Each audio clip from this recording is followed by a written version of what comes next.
that should be us good. Yep, all looks good here. Fantastic. My head is in a state today, guys. Hey, welcome to my stream. Mental health issues. Nah, not really. Just stressed, as you might know. Currently in the process of buying a house. Um, our offer has been accepted. We are processing documents and financial details and everything. Just kind of waiting for all the green lights to turn green, so to speak. But it's stressful. And on top of that, I'm coming to terms with just how much packing I have to do. It's a lot. It's a lot. It's more than a lot. Ah, dearie me. Yeah, it's an insane amount. So, yeah, I should have time for that. I should have time. But what are we doing today? Yeah, it's SnowRunner tier list update time for phase 14. We finished last Sunday. Got all of Austria done, which was a surprise. I was expecting to need another week to do that, but we actually managed to get it all done. So I decided we're going to update some tier lists because we've had a lot of new trucks. I don't just mean from, because I think the last time I actually updated my tier lists was phase 11, I think it was. So we've had 3 new phases since then. We've also had some standalone DLCs come out as well, which I'd completely forgotten about because I don't often use those trucks. So all in all, we actually have quite a healthy dose of... I do beg your pardon, everyone. We actually have quite a healthy dose of new trucks to add to the list. Afternoon Turtle, nice to see ya. Oh, goodness me. That'll be the ready meal curry that I had for lunch about an hour ago. Still giving me it wasn't even spicy. It wasn't even spicy. It was just, spiced. And it still gives me problems. I'm so hopeless, Absolutely hopeless. Anyway, so we have 4 tier lists to update today. We have the highway and heavy duty trucks, which I have always kind of piled together in one place because there's not a lot of either of them, and they're mostly similar. We have the heavy trucks, the off-road trucks, and the scouts. So we're going to go through each of those. I'm not planning to spend a massive amount of time on each of them. I know during my streams I do tend to give a lot of my thoughts on trucks individually, and how good I think they are. And generally, I think people know what my top trucks are just from which trucks I tend to play on stream. But yeah, I do check out all trucks when they come out, even if it's just some for minor testing purposes to kind of get a feel of them. So I have used all of these trucks, if only briefly. Yeah. So as we're on the highway and heavy duty, I guess we'll start with the highway and heavy duty, and we'll move along from there. Yeah.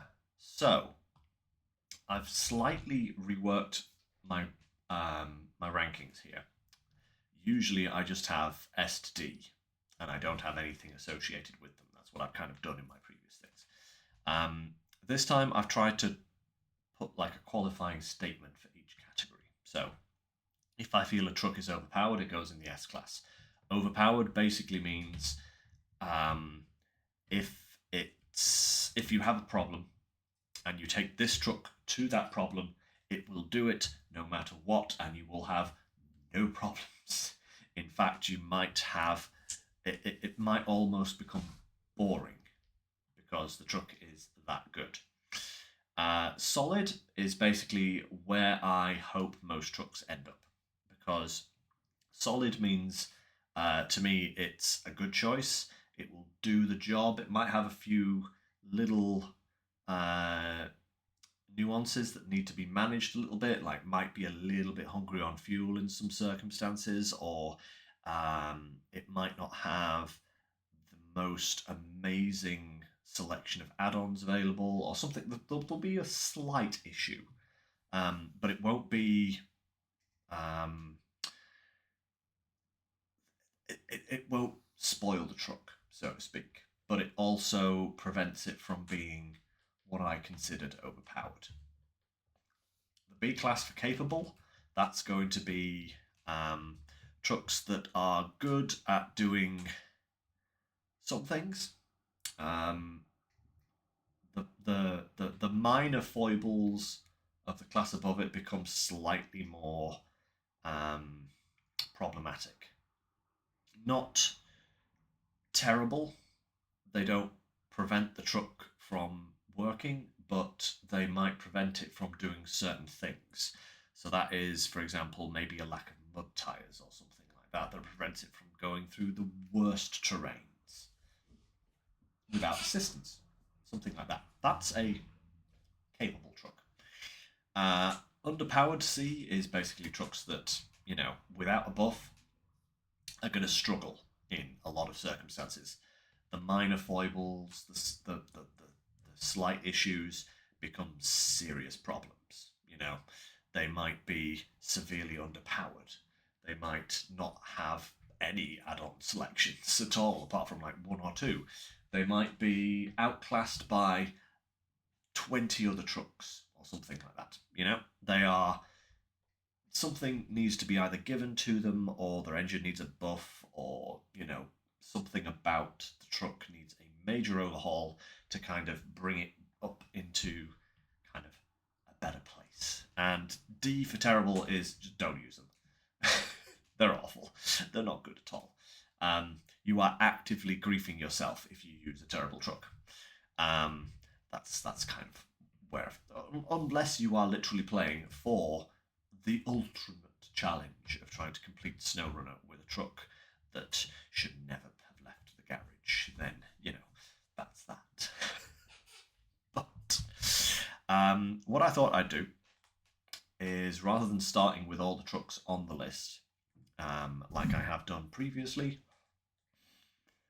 I've pulled them all off because, like I said, I have adjusted what the category means slightly, what each category means slightly, so their previous positions on the list aren't necessarily where they might end up on this list. Spoilers, some trucks will be changing positions, either because of the category changes or because of my experiences with them since the last time I did a tier list, or because of buffs that they might have received, so on and so forth. So, I'm hoping to rattle through these relatively quickly. Some trucks I might spend a little bit more time explaining why they've got certain grades, and some I'm just going to be like, yeah, we know why it's here. So, I'll start by putting on each tier list. I'm going to start by putting on a truck that I consider the worst in the category, and the best in the category, to kind of give you a feel of where top to bottom of the table is going to be. Most of those will have an S class. Most of them will have a D class. Highway and heavy duty do not get an overpowered class, though. In fact, I don't even really think, still, even with the change in what these categories mean, I still don't even think any of them particularly deserve an A compared to like their peers. So we're going to start by, where is it in this list here? Yeah, we're going to start with the Ford in terrible, because it really is terrible. That's the CLT, I believe. Is it the CLT? CLT 500? I might be getting that mixed up with something else, but I think that's what it is. I know it's the Ford.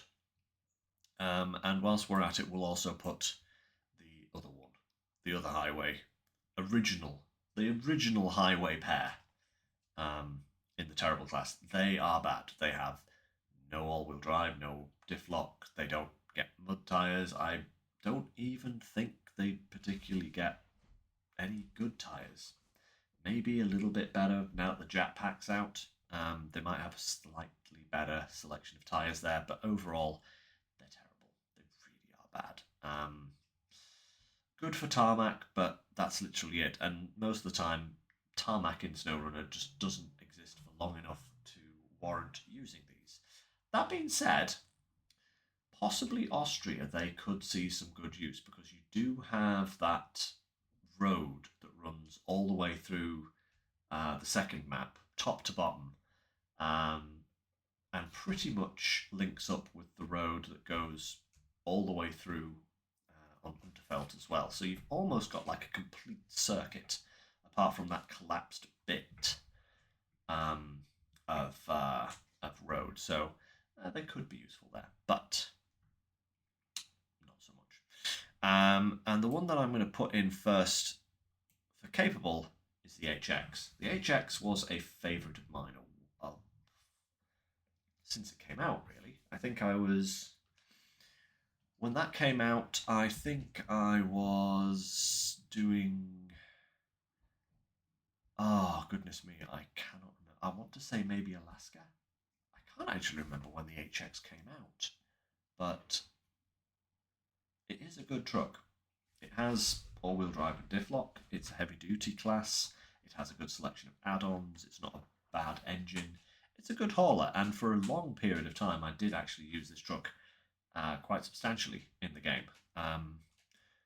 Yeah, it's decent. It's very decent indeed. Very capable. Not every circumstance. I think like the commonality for most of the heavy-duty trucks that end up in the B category is that whilst they're good, if you encounter difficult situations, if you encounter deep mud, deep snow, they don't do too well. They don't do too well at all. 1 second, everyone.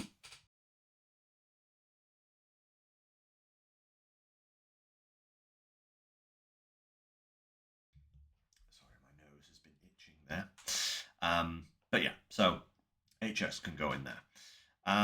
Along with the Western Star. The Western Star is another brilliantly capable vehicle in this class. It's one of those ones that I might consider in solid if it had a little bit more to it.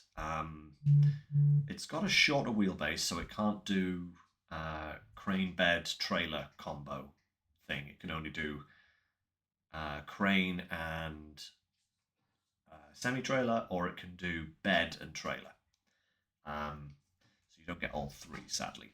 But like the HX, it will tackle most situations very, very nicely. What else have we got here that's going into the B category? I have to say, the new Kenny that came out the other day, I haven't had the chance to test it a lot. This is the 500. Is it the C500? Oh, goodness me, I probably should have written these down. But yeah, the Kenny 500 is a great little vehicle. It is very nice indeed. I could totally see doing a playthrough where you used maybe these three vehicles as kind of like the core of your fleet. They're all really good. They have a good add-on selection. They've got good engines. Nothing overpowered. I mean, obviously they're not in the overpowered category, but there is absolutely nothing wrong with these three at all. Obviously, the Kenworth pack only just released a couple of days ago, so like I said, I haven't had an awful lot of testing ability with it, but it does seem to be quite stable. It has a very large array of add-ons to it, and yeah, it feels comfortable to drive. You know, it actually feels really comfortable to drive. It makes the pack worth it if you are so inclined. If you are particularly fond of Kenworths, for example. It's not a necessary purchase by any means, guys. I'm not going to say the Kenworth pack, rush out and get it now. It's earth-shatteringly good and you will love it forever. But it's not a bad truck. Definitely not a bad truck. The other Kenworth in the pack, the 880, it's odd.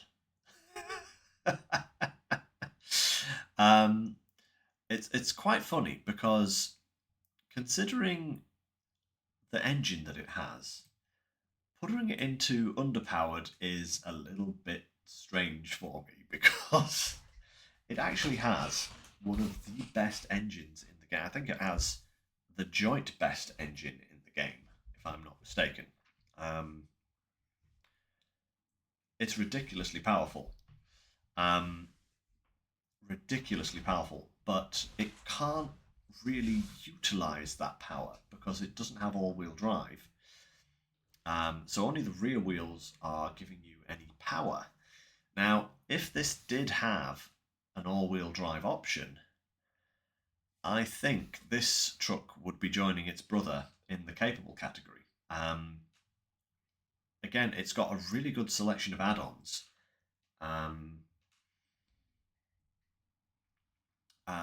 It's got a unique 3-slot cargo bed, which is nice, but it can't have a crane with it. And it doesn't get access to the regular sideboard bed, so you can't do trailer bed crane combo. You can do bed trailer, which means you can have 7 cargo slots, which is pretty nice. There's not a lot of trucks in the game that can do 7 cargo slots at a time, so that's always nice. But yeah, the lack of all-wheel drive and the really powerful engine means that you'll either be cruising down the road and reach a corner going slightly too fast and end up in a ditch because you can't slow down quick enough, or you'll be speeding along at full speed and you hit some mud and your tires are going at such a rate that you literally just carve a groove into the mud and strand yourself. Yeah, the engine choice is unusual. If it has a few tweaks, I think like if it had all-wheel drive or if it had a special coating like some other trucks do for their tires, then I think this would be much better. But it's all right. But it's not gonna. It's not brilliant, shall we say? It's not the most amazing, but it could be. Could be.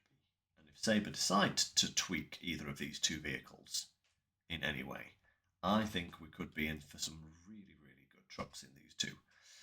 Yeah, some really good ones. Now then, speaking of trucks with special tyres, the 990 is going to go into capable. Now, it's a highway truck, amazingly. I thought it was a heavy duty, but no, it's a highway truck, which is really strange.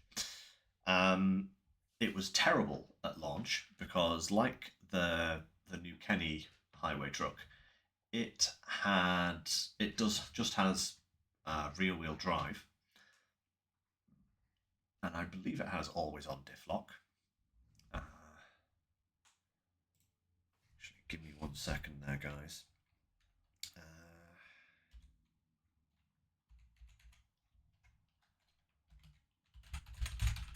Let me just double check that for you because.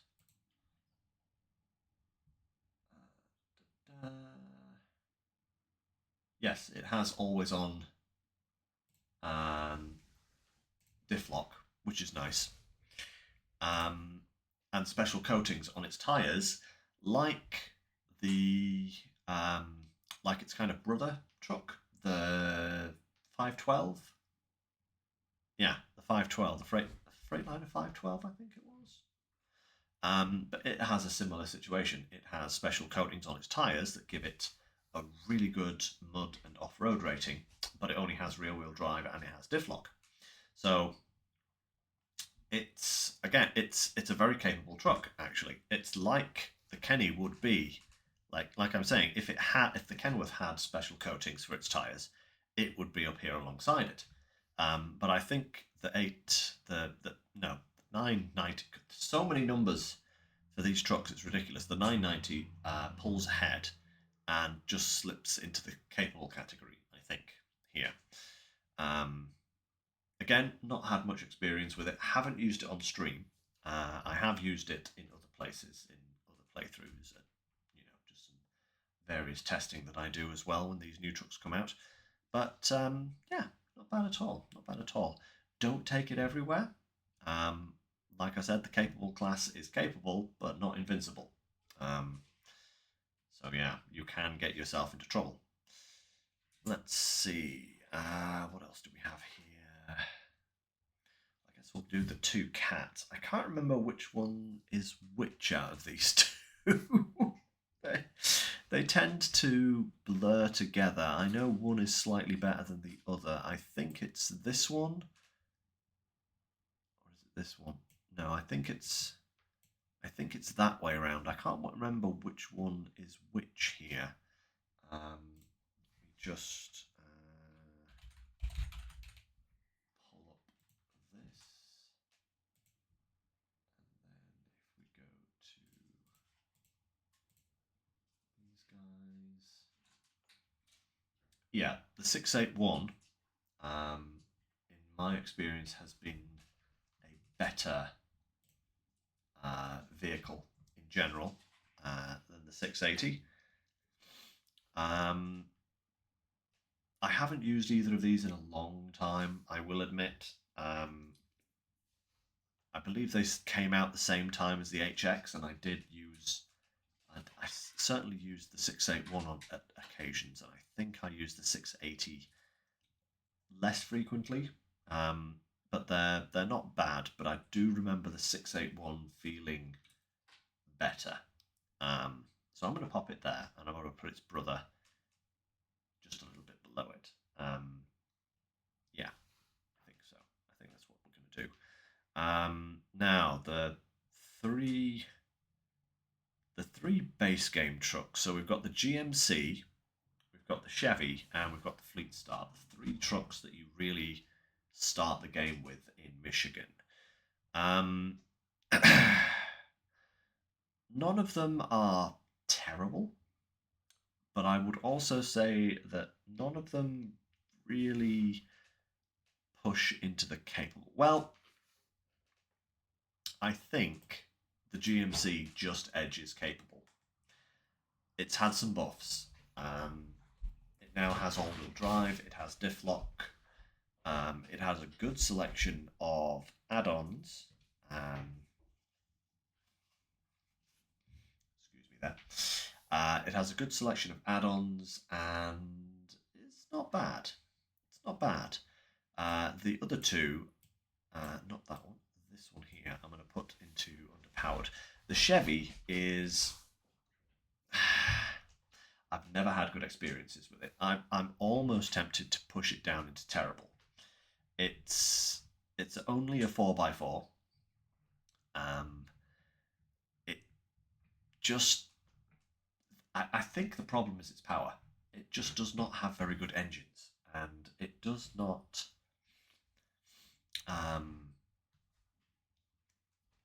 It does not push the same way that some of the other trucks do. The Fleet Star, we know exactly why it's here, because it's not the Fleet Star, it's the Tip Star. This thing is so unstable. I remember at one point I started a new playthrough on stream, and I took the Fleet Star out, I customized it up, and I was thinking to myself, yeah, I remember the Fleet Star, I loved that thing. Let's pull it out the garage and go and get some contracts, and I think I nearly immediately rolled it because I forgot how tippy it was. And from then I was like, oh, oh. Yeah, so, um, yeah, it was not fun. Now the last two, the Brigadier. Um, I will say I have not had very much experience with. I do not feel like I'm really capable of ranking the Brigadier properly. I've put it on um, tier lists previously, and I think it is capable. I do think it is capable. Like most of the trucks on this list, all-wheel drive and diff lock is available. Um, it will have access to the jack tires, I believe. I believe it has access, or is the Brigadier? Is the Brigadier the one that doesn't? I know there's like, I think there's two trucks in the entire game that for some reason didn't get access to the jack tires, and something is now buzzing in the back of my brain saying that the Brigadier is actually one of the ones that didn't get the jack tires, um, which kind of, they don't ruin it, but only having the standard tire options is a little bit more limiting, I would say, than not. But it's still a good truck. It's kind of like an upgraded GMC. It's kind of got the same kind of feel as an upgrade GMC. It's quite stable, um, very versatile, with some good options. So yeah, we'll leave it in capable. Um, and then we have the Wolf Pack highway truck. I'm gonna put it in underpowered. It's it's kind of like a highway version of the Navistar. So it's got access to all-wheel drive. It didn't originally. It would have been in the terrible class previously if it didn't have that now. But it does now have all-wheel drive at least. But it has got a very limited add-on availability, and it has a very kind of limited use because of that. So it feels more like a truck that would be at home in Euro Truck Sim than it does in SnowRunner. It's strange. This huge cab over sleeper unit and everything. It feels like it's in the wrong game. It's a bit weird. Bit weird. But that takes care of these. So we'll move on to, should we move on to the scouts? Yeah, let's do the scouts next. We'll do the scouts next and then go from there. A lot of these are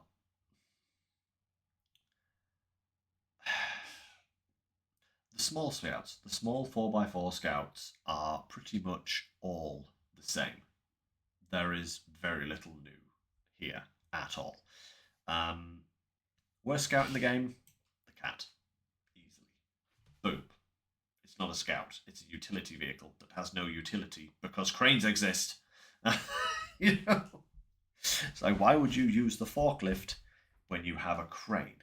It doesn't make sense. I know they were trying something new with like the whole loading dock thing, and they wanted us to use it to lift cabins onto the cabin zone plinth that they'd set up and everything like that. But honestly, it was easier to just kind of lift them up with the crane and kind of push them in with the end of the crane, than to utilize the cat and have to drive that all over the map everywhere. So yeah, it's never really had a use, and I doubt it ever will, to be absolutely honest. Because if I want to go scouting, I'm not going to pull this out of the garage, you know. Um, so yeah, get out of here, you. Unsurprisingly, the Tatarin goes in the overpowered class. It's a beast. It has ridiculous tires. It has a ridiculous engine. The only thing that slows it down is a bit of ice, but if you're careful, you can still traverse ice with it. You just can't traverse ice hills with it because it won't go up them. But other than that, it will pretty much go anywhere unless there's ice or deep water. Those are the two things it struggles with. But other than that, it will literally crush terrain beneath its mighty treads. Oh, the jack tires make the cat better, eh, Turtle? Yeah, I suppose so. Yeah. Still, if I was going to use a scout, it wouldn't be this one. You know, if I was going to pull a scout out of the garage to go scouting, it would be one of the ones in these top categories. The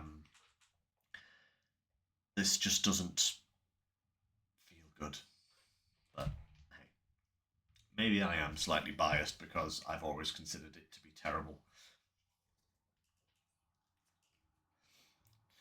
Um, but yeah, so that's that. The next thing I'm going to do here is I am going to populate all of the small 4x4 scouts onto the table. So the Scout 800, terrible.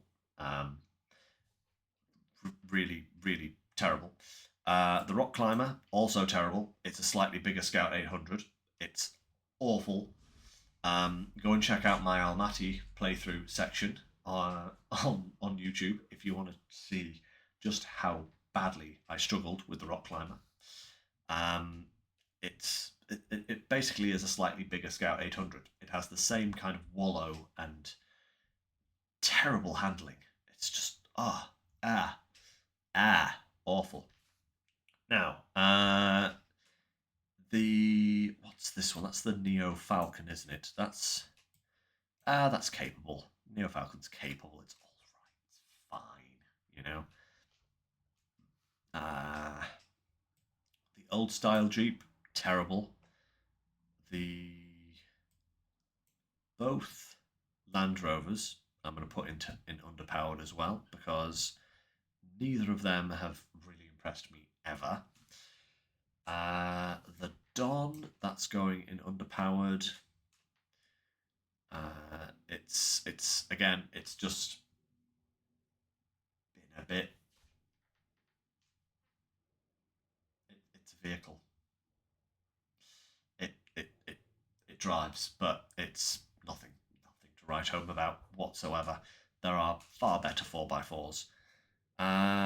Let's see, what's the next one we're going to pop in here? So the Wrangler, to everyone's shock, I'm going to put in solid. Now, I did move this up to S tier in my previous tier listing updates, but since I've redone what the categories mean, I wouldn't no longer consider it an S class. I love it, don't get me wrong. It's probably the most fun I've ever had with a small scout. But it's still not. It's not infallible.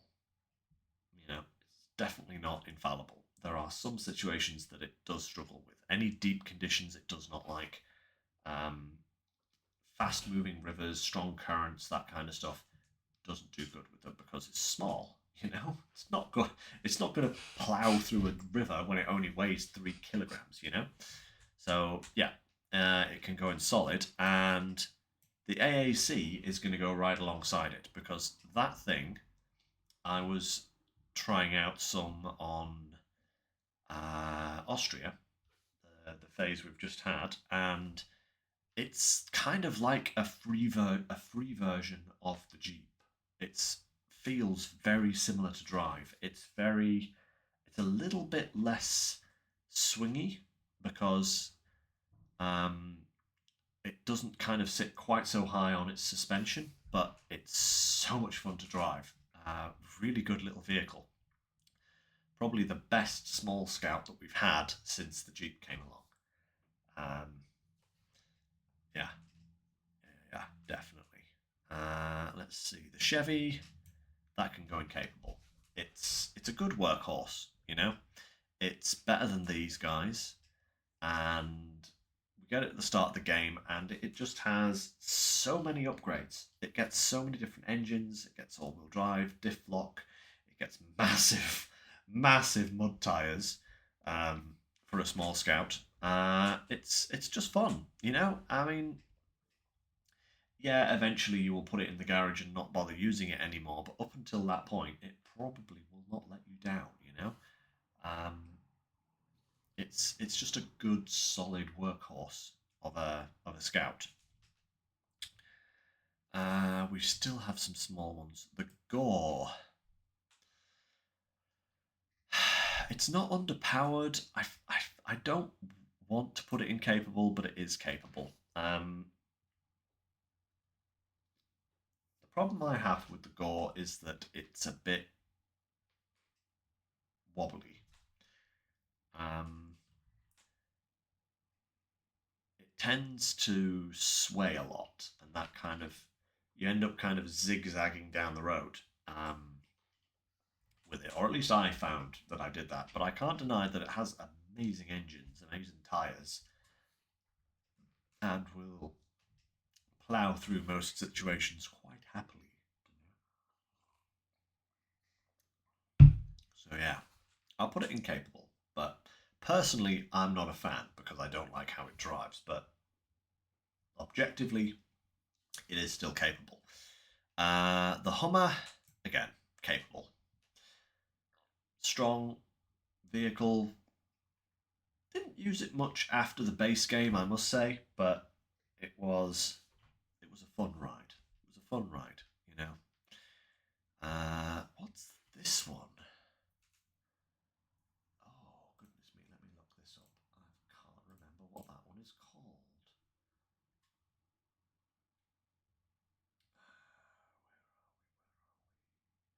Oh, it's the Sentinel. Oh, yeah, the Sentinel. The Sentinel is terrible. It's not well, it's not terrible, but it's underpowered, and it's kind of got the same problem as the Don. It will drive, but it's nothing special to write home about. Um, it's just another 4x4. This underpowered list for the 4x4s is just kind of like you can sum up this line by just saying they're a 4x4 scout. They do that, you know. The Marshall though, that's capable. Uh, that is a very nice vehicle. Pity about the fuel tank nerf. Hey Dave, nice to see you. Yeah, pity about the fuel tank nerf.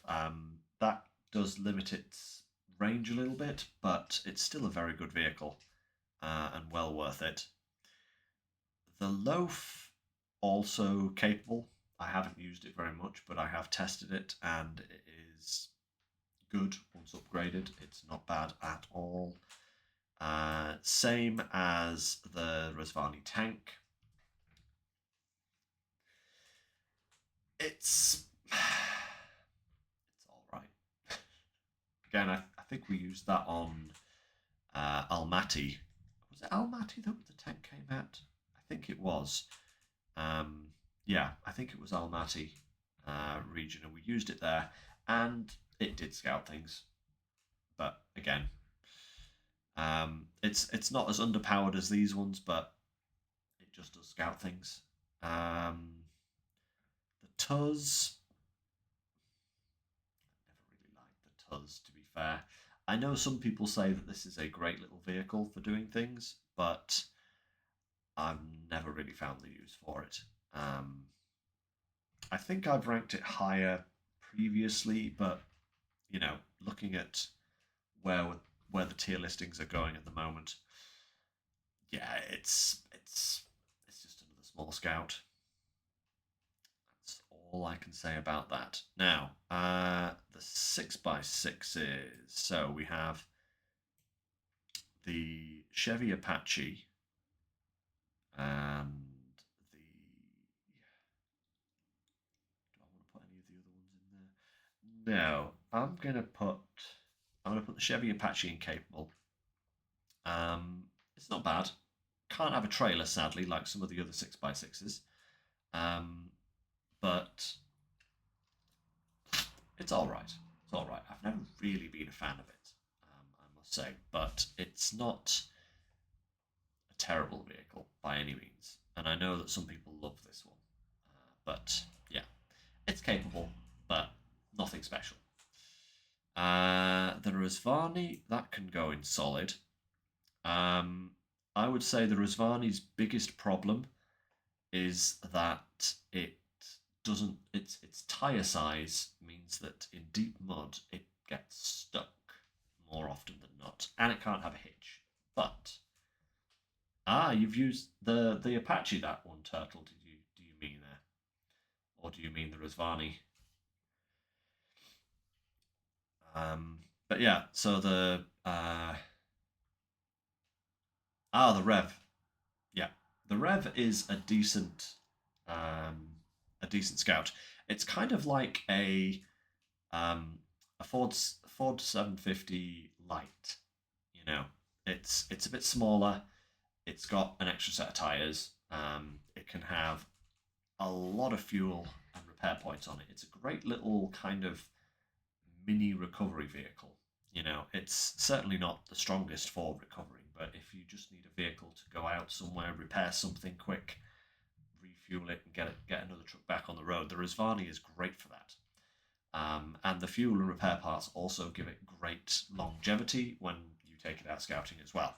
Just got to avoid the deep mud, really, with this one. And otherwise, it performs very well. I do like it. I do like it. It has a nice, if I remember rightly, it has a really nice engine sound. um, so actually, speaking of the 750, I'm going to put that in S rank. It is really good. It's ridiculously good. It's large enough to be a truck as opposed to a scout, um, which does give it power over all the others. Um, like the Razvani, it's loaded with, or can be, it's potentially loaded with fuel and repair points to make it a very, very good, solid um, rescue vehicle.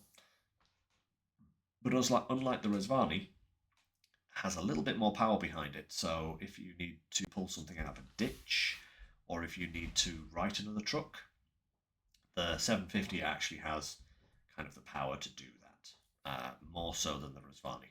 The Rizvani can do that, but it's a bit more of a struggle than the Ford. Yeah. And let's see, speaking of S tier scouts, I'm putting the LTI Earth Roamer in the S tier. And I'm putting the regular, or the SX Earth Roamer in solid. Now, this is the SX is bigger, which does make it a little bit harder to control, and also adds a little bit of weight, which I don't believe is compensated by the engine. So the LTI tends to skim along terrain, whereas the SX will kind of have to grind through it a little bit more. Very little difference in the two of them, to be fair. But I did have a much better driving experience with the LTI. It just feels kind of more. What's the word I'm looking for here? It just feels. You just feel more at home driving it. You know, comically enough, considering that it's a. It has this camper van bit on the back.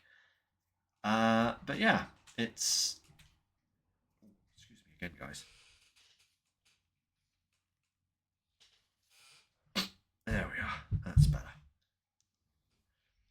My nose is terrible today. Sorry. But yeah, the LTI is. You only have the first one you get so far. Can't remember. That would probably be the LTI. If it's the one that you get on the Unterfeld map, it's the LTI. The SX is on the second map on top of a hill. Turtle. So I think you'll probably have gotten the LTI by the sound of it. This one needs rescuing from a swamp, I think, if I remember rightly. Yeah, they're both good. They're both good, but the LTI is ridiculous. Not to mention, both of these come with their own mini radar, you know, for terrain scanning. So, for scouting purposes, these two kind of outclass everything in that respect. Um, the radar isn't as good as the portable trailer, but it costs a lot less fuel. I think it's 15 litres of fuel to use the radar on the Earth rovers compared to, I think it's 30 for the trailer. Yeah, I think it's 30 for the trailer. Yeah. And yeah, both of these have their own internal fuel and repair points as well. So again, they are good for helping out stranded vehicles. The Lodestar. The Lodestar's going in solid. It's great at speed. It's probably, I would say, one of the fastest scouts in the game. It has a lot of torque, has a good amount of pulling power behind it. It's very good for towing trailers. But I found I tend to get stuck more often with the Lodestar. The tyres tend to dig in a little because of the amount of power that it has. It has a similar problem to the what is it? The 880, the new Kenworth 880, with that massive engine and only rear-wheel drive, where it can kind of dig itself into a bog sometimes if you're not careful. Got to avoid the really deep stuff with the Lodestar, but otherwise, very very nice vehicle. And lastly, the Burlak, and actually no, the Burlak is going in solid. The Burlak is a changeling, is what the Burlak is. Its tires are outstanding. It has chained tires that are also mud tires. It has the ability to have a lot of fuel and repair points. It can even mount a crane and give up its fuel and repair parts for a cargo slot if you really wanted to, although that's probably not the best way to use it. Like the Earth Roamers, it's one of the only scouts in the game that can have either a small trailer or a regular trailer hitch. It's got a lot going for it, but it's a bit of a demon sometimes. It's a very narrow profile vehicle whilst also being very tall, and I'm sure you can understand where that would potentially come into play. Yes, Turtle, it has a tendency to roll over and ask for belly rubs. It's and unless they have updated the winch point locations on this vehicle, which I don't think they have. I've not heard anything about that. The winch points are set quite low on the vehicle, so they're just basically just above where the top of the tires are, which means instead of kind of righting your vehicle, a lot of the time you end up just dragging it across the floor. So if you do fall over with this vehicle, you will spend a considerable amount of time pulling it back onto its wheels again. It does get an autonomous winch, which is nice, but again, if there's no winch points or, the ground is very flat, you are going to be in for a bit of a long one to get this thing back on its tyres, which is why I say it's not going in the S class, because if it had better winch points, I would put it in the S class. If it had a slightly wider wheelbase, I would put it in the S class. But it's not going in the S class because half the time you'll spend driving this around, and half the time you will be trying to put it back on its tyres. So, no. I can't deny that it is very strong, but I also can't overlook that fault that it has. The Yar, on the other hand, is a glorious vehicle. Always has been from the very start of the game. It's been just a solid workhorse scout. Good 6x6 layout, massive balloon tyres, enough fuel to completely refill the vehicle and have some left over in its roof rack. It also gets service points. It can tow a trailer. Um, it has really good fuel consumption. It's just a really good vehicle. Yeah, really, really good vehicle. I would say it has probably now been outclassed by the Earth Roamers in that respect. But if you don't have an Earth Roamer, it's still an S-Class scout truck. It's still really, really good. A lot of fun. Doesn't it doesn't really have a tendency to fall over either, which is even better. Anyway, things are progressing time wise, so let's move on to off road. Yeah, let's do off road next. A few new additions in this category. Which ones are new? So we have the Ancatra, and I think the Ancatra is the only new off road we've got at the moment, isn't it? Like since 11, I mean. Um, yeah, I think so. Scarce pickings. Scarce pickings.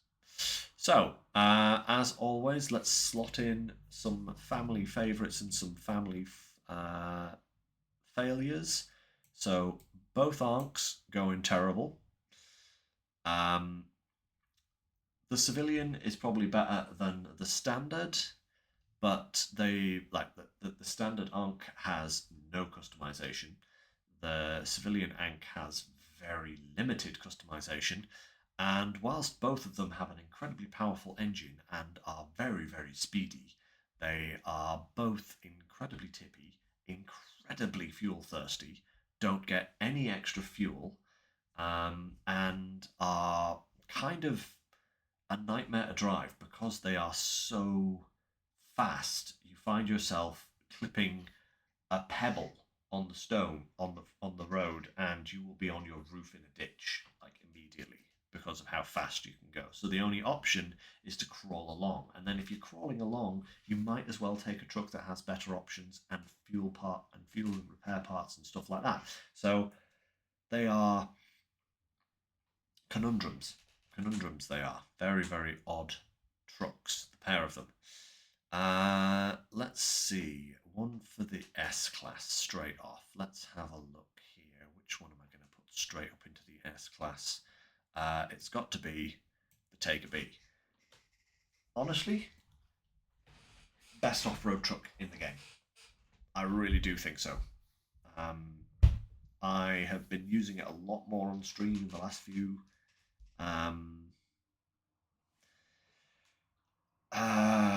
last few phases. That's the word I was looking for. And yeah, it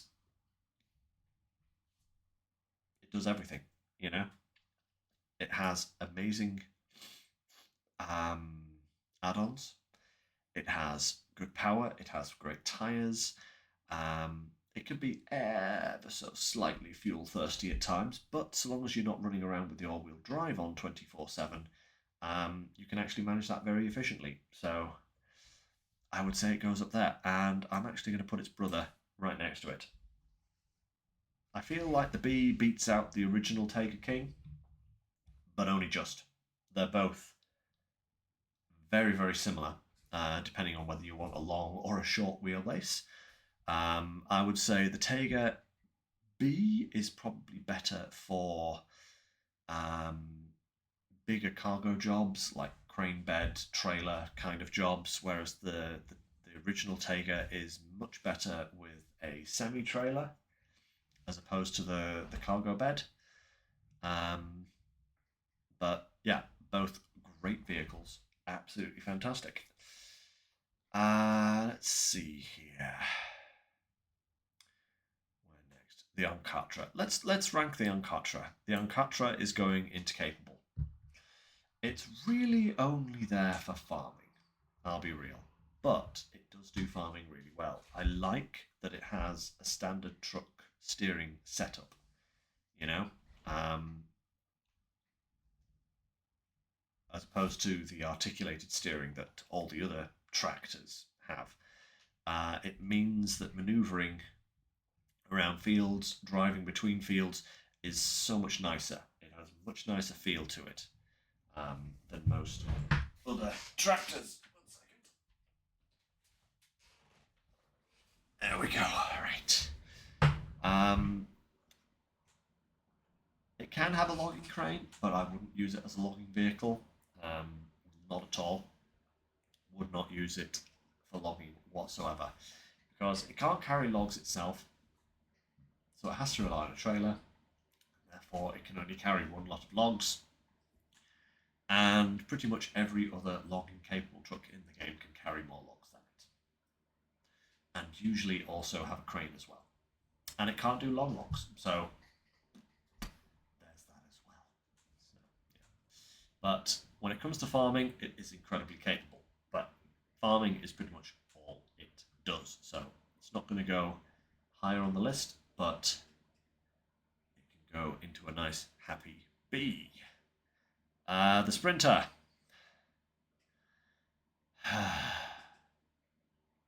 As an off-road truck, terrible. Absolutely terrible. No add-ons. I think it can have some fuel in it. It can't tow a trailer. It has no crane. It has no flatbed. It has no cargo carrying capacity whatsoever. It's a racing truck that isn't particularly good at racing. It's powerful, don't get me wrong. It has power behind it, but it has no need. It has no use for that power. It can't do anything. If it was in the scout class, I might look at it more favourably, because as a scout, it could be useful. As like a fast scout, it could be useful, but as an off-road truck, compared to its peers, and the fact that it literally can't do anything other than go somewhat fast, yeah, it's terrible. It's kind of pointless, to be honest. Now, where next? What else can I populate into the lower parts of this? The Freightliner 11.4? Is that the 11.4? Or is. No, that's not the 11.4. That's a different Freightliner, isn't it? Which one is that? Oh, the 916. That's it, isn't it? Yeah, this one's the 11.4. The 916 Freightliner is kind of pointless. It's an off-road truck that doesn't get mud tyres, as far as I'm aware, unless something has changed in its. It's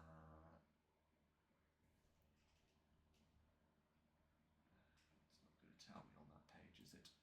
No, it's not. But as far as I'm aware, it doesn't get mud tyres, and it's only really ever good as a hitch truck because the wheelbase is so short you can't fit any other add-ons on. So, and as a hitch truck, there are much as a saddle truck, not a hitch truck, a saddle truck. That's what I'm trying to say. Saddle truck. As one of those, there are better. So yeah, it's not that great. And I'm also going to put in there. Where are we? Which ones are these again? Sometimes some of these are very tricky for me to recognise straight off. I'm having to refer to my list here. So we have the Warthog. I'm going to put that in underpowered. We have the Zinx 5368 and the Tatra 805. They're all small 4x4 trucks that are, whilst not terrible, don't really bring much to the table.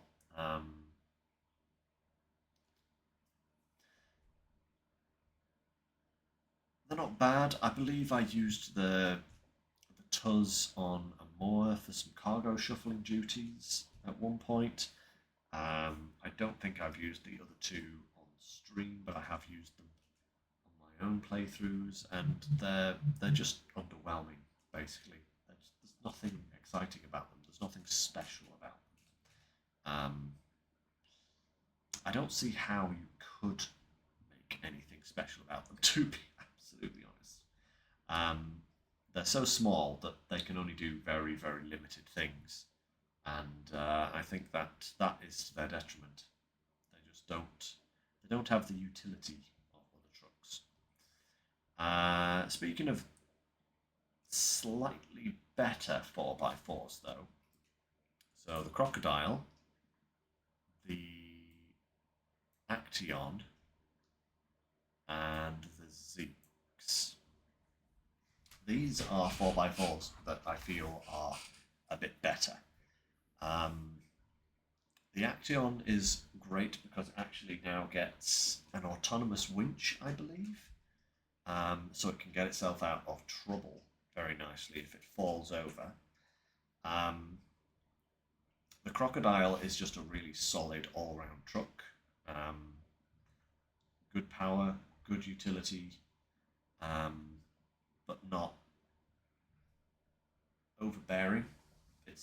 They're just good all-rounders, you know.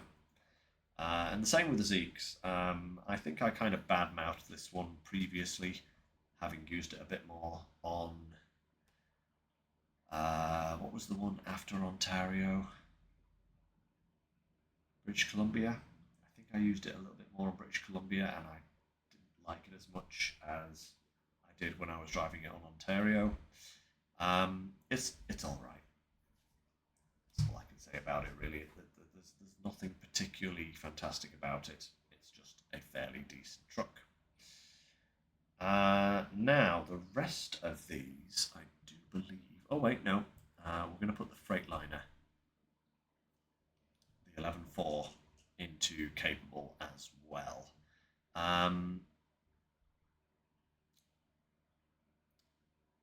This is an off road truck that doesn't get mud tyres, but it has a lot of options.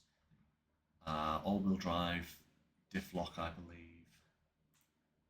Let me just double check that. I'm going to say that it does when it doesn't. Yeah, all wheel drive and diff lock capable. Yeah, decent little vehicle, but no no mud tires. So, like with a lot of the heavy duty trucks, you've got a kind of it's kind of almost a halfway house between a heavy duty and a full off road truck.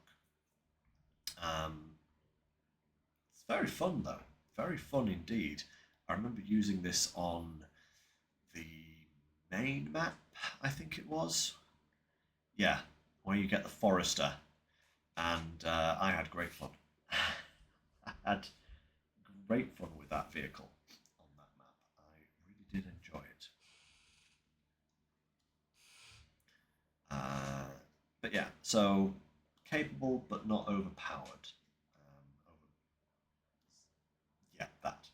Uh, now then, let's. Oh, wait a minute. The BM and the step, those need to be put in the list as well. Step is capable. Personally, not a favourite of mine. I find it far too tippy. I remember a famous incident on um, Tamir, I believe it was, where had just driven it down to the concrete factory, picked up some concrete blocks, and I was just driving out, going to myself, "Oh, this is great! This is a great little truck. Feels great to drive." Um, Never really used it before then, and I was like, "I'll just take these concrete blocks up to where they need to be, and then we can crack on with something else." And I turned right, and my truck went left, and kept going left all the way onto its roof. So yeah, not the best opening impression for that truck. It is a bit sway under load, especially. Um, but it's got some good options. It's got some good versatility to it. So as long as you're careful with it, I think that could be a good, capable truck. Um, the BM is going in the underpowered category. I love the BM, the Royal. It was my favourite truck for a long period of time when I first started the game, and I found it on Alaska. Um, but as I grew more with SnowRunner, learned more, come to appreciate the finer nuances of the game, I came to realise that the BM is only good in certain situations. It has all-wheel drive, but no diff lock, and it also has a very powerful engine, which is great. But not having diff lock holds it back tremendously because what you tend to get is just a whole bunch of wheel spin in the deep in the deep mud and the deep snow. You just get a bunch of wheel spin and no movement, which is a shame because otherwise it could be a great truck. If that truck ever got an all-wheel, no, not all, it already has all-wheel drive. If it ever got a diff lock, I think this would jump up to maybe a solid rank, because again, it's got a lot of utility add-ons. It's a very, very nice, comfortable truck to drive. But yeah, as it stands at the moment, not that great, sadly. Right, okay, the solid category has been largely overlooked here so far, so let's populate a little bit. Solid trucks in this category. The Azov 6. Old dependable. Old reliable. Old buy it as soon as you have the money for it on a new game and never look back truck.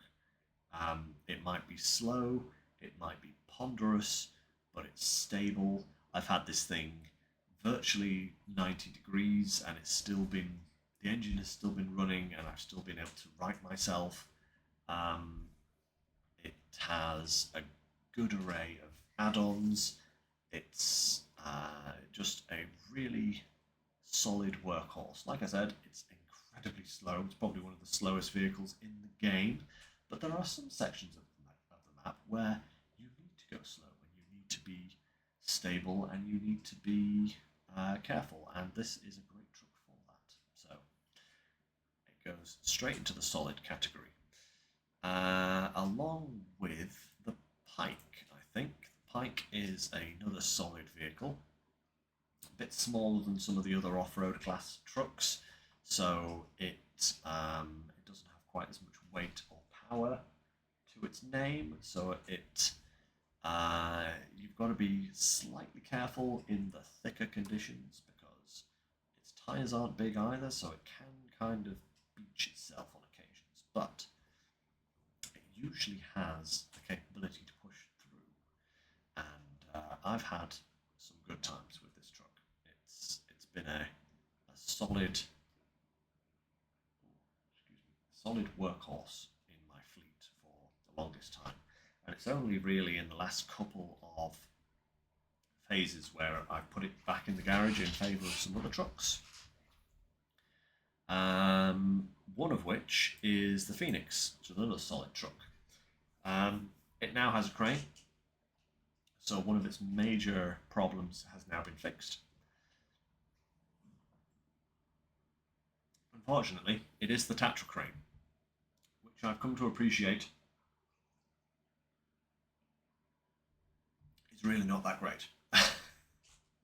It's good for picking stuff up and putting it in the bed or on a trailer. But for other uses like holding cargo down or manoeuvring it in the back or, stuff like that, it's tricksy and it's really kind of sluggish and slow to respond. And for its bulk, it's incredibly underpowered. The crane, that is, not the truck itself. But yeah, it's got a brilliant for all wheel steering system. So all of the wheels steer, which means it can really take tight turns, um, and it's very fast. So got to be a little bit careful when you're driving it, but it's great fun. I love the Phoenix. It's such a good truck. When it came out, I said I'm so upset that it doesn't have a crane because now I'm just going to use it as a fuel truck all the time. And then it got a crane, and I have put a crane and a bed on it, and have never used it as a fuel truck since because it just does work, so incredibly well. Um, let's see. I am also going to put the A, E, and the D Voron in solid as well. I rank these. Well, actually, let me put the Grad where it's going to go as well. So the Vorons are all very similar. They're all very much like the Tegas. They're fast. They are um, very responsive 6x6s that can pretty much go anywhere, and have a vast array of add-ons to put on them. Some of which more suitable than others. I wouldn't use any of the Vorons for carrying medium logs, for example. They're just not stable enough for it. But they are really good for other things. For cargo, these things absolutely rock. And the Voron gets the overpowered because it has switchable options for both its diff lock and its all-wheel drive, which means you can conserve fuel, and change your driving style to the terrain much more easily than you can with these. I think these two both have always on diff lock. Let me just double check. I think one has like an always on, and one has. Yeah, so the AE has always on diff lock and all wheel drive. And so does the D. They're both always on, which is great for the diff lock, but not great for the all-wheel drive. Having the ability to turn the all-wheel drive off really does save you on fuel. Not only that, but the Voron has a bigger fuel tank as standard, so it has many advantages in terms of range, which is why I prefer it over these two. But these two are still good, solid work trucks. Now let's have a look here. We haven't got many left. The Mack is going in overpowered. It used to be terrible. And then they fixed it. Thank whatever higher deity you like for that one, because it's the frame on it used to be like so low you couldn't see it. It was terrible. It was dragging its entire sump through the mud all the time. And we tried it out when we got it on Scandinavia, and I have never had such a bad experience with the truck before. It was so bad, so bad. But they fixed it. They improved its collision model, and now it's an absolute beast. Like the other trucks up here, it has a great variety of add-ons. It has all-wheel drive and diff lock, which are switchable. It has a roof rack with fuel, unlike all of these other trucks, so its range is actually really good. It can be a little greedy on fuel sometimes. In deep conditions with all-wheel drive on, and if you're just kind of like revving to push yourself through some thick mud, it can get up into the 20s for fuel consumption, litres per minute, which is not ideal. But that is literally one of the only downsides that I can think of for the Mack. Otherwise, fantastic vehicle. Love it. Oh man, what's that one called again? Oh, wait, not that one. I can't remember what that one's called now. That's really bad.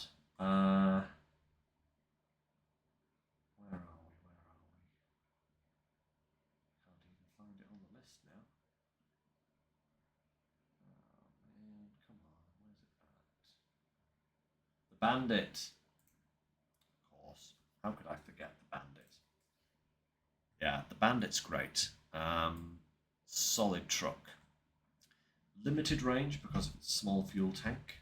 It does get a roof rack, but it's not quite big enough, I would say. If it had a slightly bigger roof rack, then it would be great. But it gets the same tyres as the Tega Brothers, big float tyres, which is fantastic.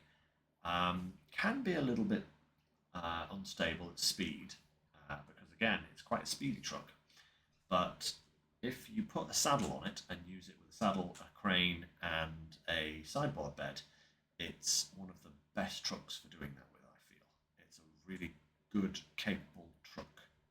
Very, very good. Very, very good indeed. And speaking of capable trucks, we have this guy that is. Oh, goodness me. Where is it on the list?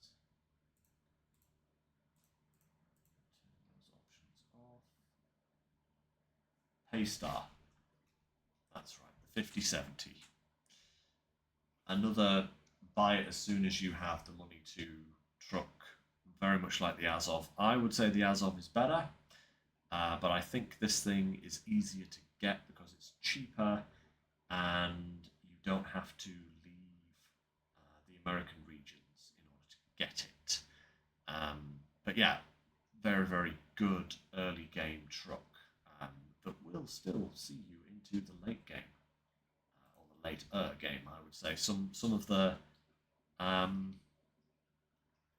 of these other S and A rank trucks will outpace it eventually. But if you're a sucker for nostalgia, this is one of the best trucks that you can buy early and keep forever, and it will keep on performing. Very, very solid truck. Right, the last one, the Azov 5, 3, something, something. The Azov 5, basically.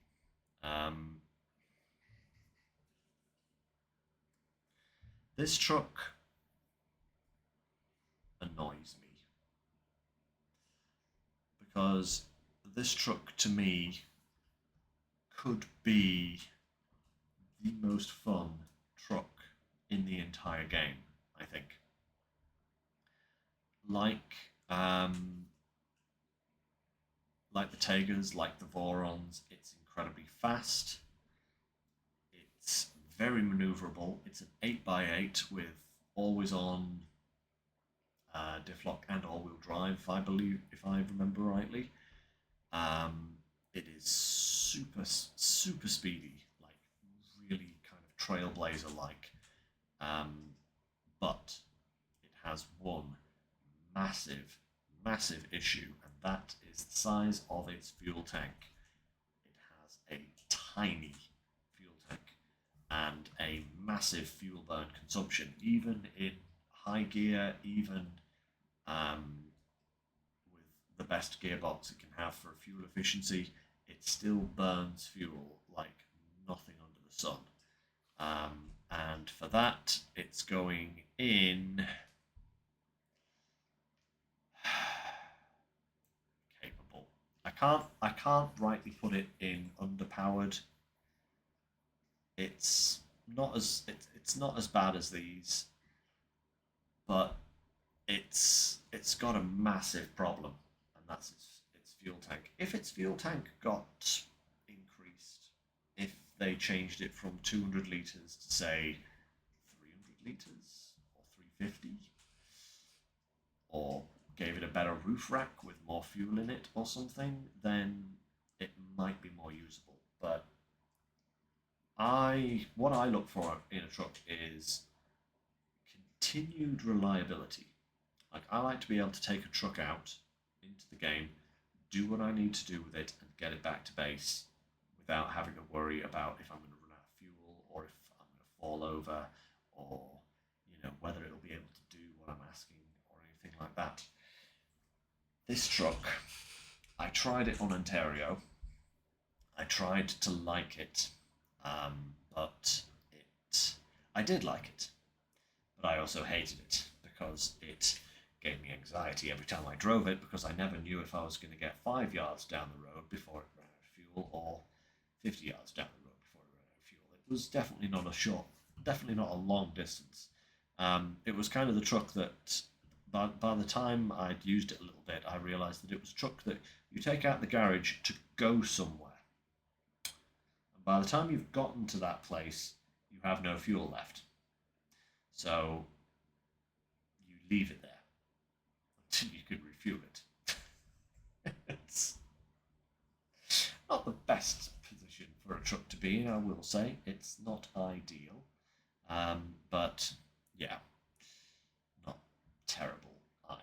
It's got its good points, but it definitely has its bad points. And for me, it's definitely not a truck that I enjoy driving. But I can't deny its strengths. So capable it is. That's where it's going. Now then, let's move on to the last list of trucks, the heavies. And I think this is where we have most of the new additions, I think. We certainly have at least 2 or 3 in this list, I think. So let's put a top and a bottom. I can't actually remember where I ranked half of these trucks last time.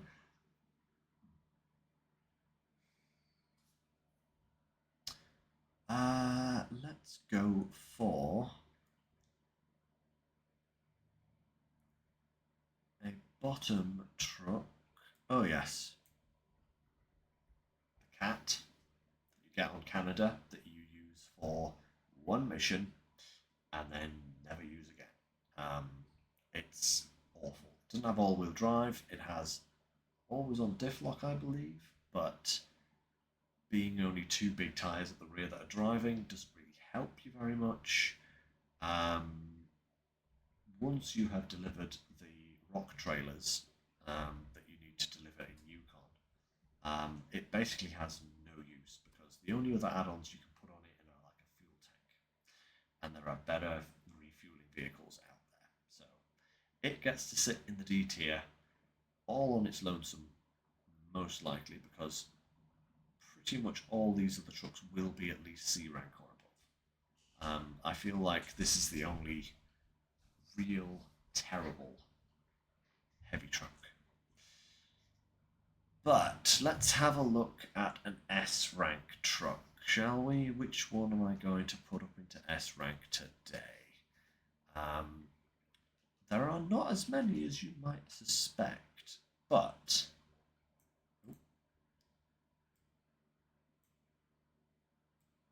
the 2 Zeeks are going straight into S class. The original king of SnowRunner is still very, very good.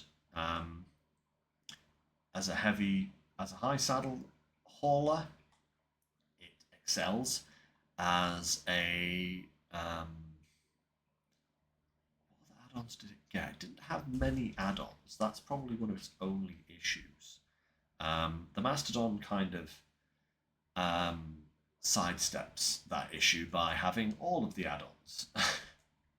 But I would say that the Zeeks performs better, but the Mastodon has better utility. They're both incredibly capable in mud, snow, pretty much any condition you want to throw at them. They are phenomenal.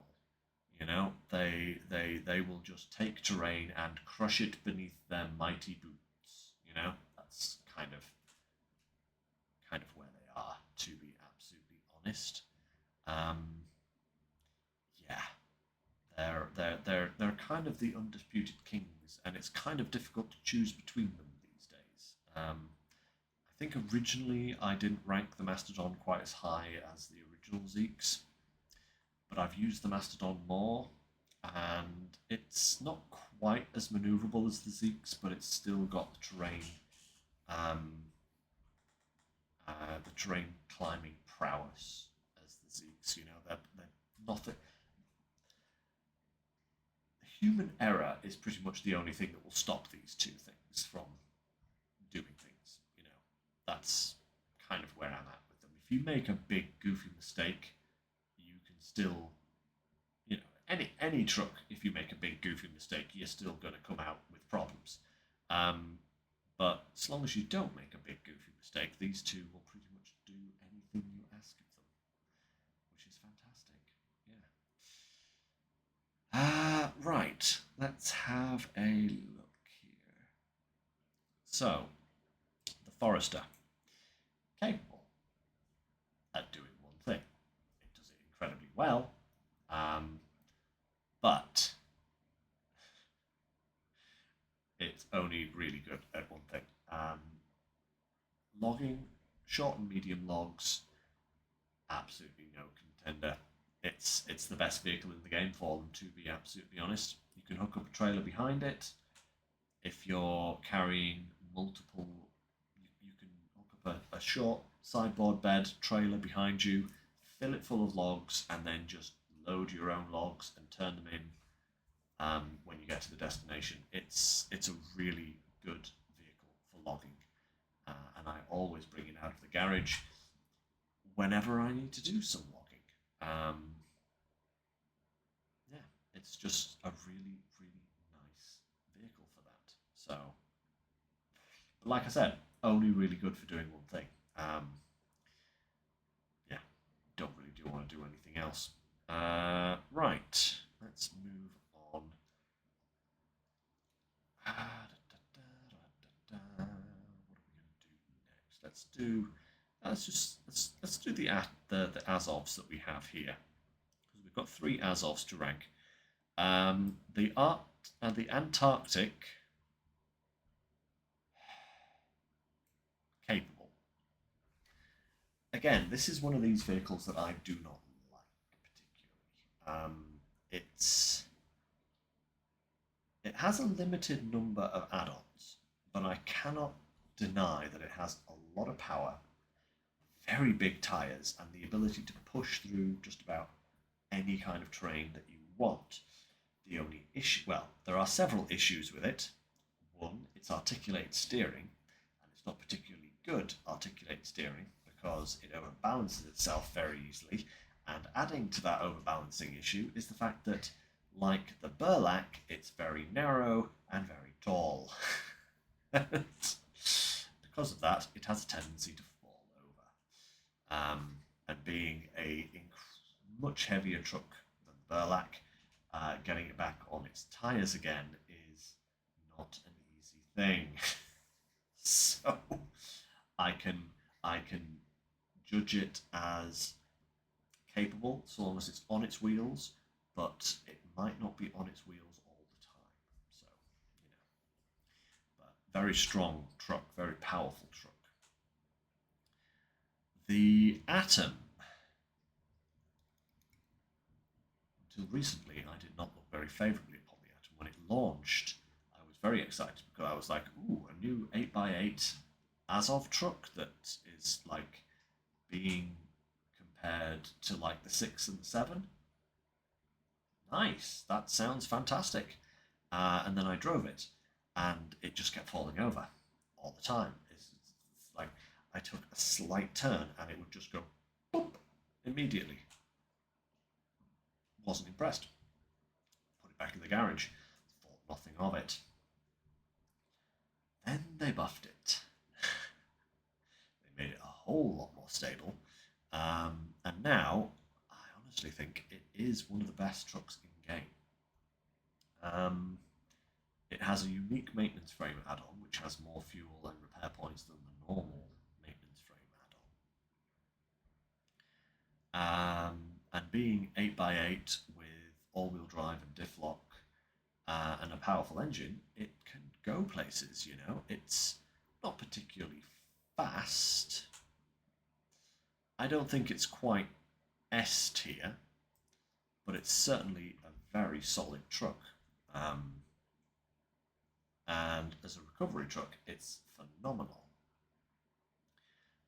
Because most trucks, when they equip the maintenance frame, they can't also have a trailer.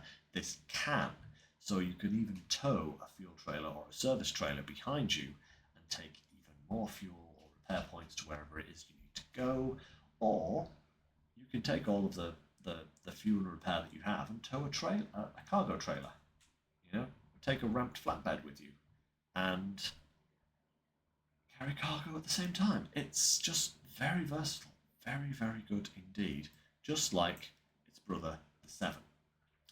The 7 misses out on being an S rank truck for one reason only, and that is its ground clearance. Even with the variable suspension upgrade that you get in.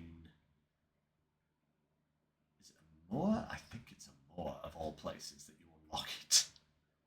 It's not a particularly great place to have to go to unlock an upgrade for this thing. But I think it's a Moor. And yeah, it's actually, let me just double check if that is the case.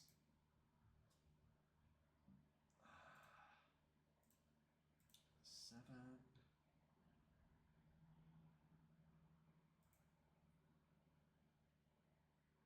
Yes, it is a Moor. And it's right out in the middle of nowhere in a Moor as well. It's yeah,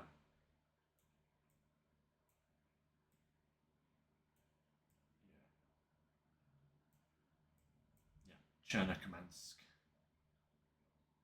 It's not an easy place to get to. Uh, my mic keeps going quiet. I'm sorry about that, turtle. Let me just move that a bit closer to me. There we go. Hopefully that'll be a little bit better. Okay, but yeah. So without the active suspension, it's a bit of a problem because you will keep hitting the ground. Once it has the active suspension, it's much better, but it's still not infallible in that respect. It still does boop its snoot on occasions, and it can get a little bit annoying. But it's still massively versatile, massively capable, and massively fuel efficient. So yeah, that happened the other day, did it? Hey, babe. I might have to have a look at the settings there, but everything seems good on my end. So hopefully, maybe I just need to talk more into the mic. I think it's probably when I talk off in that direction, so I should try not to do that. That might help. I'm just kind of animated sometimes, you know.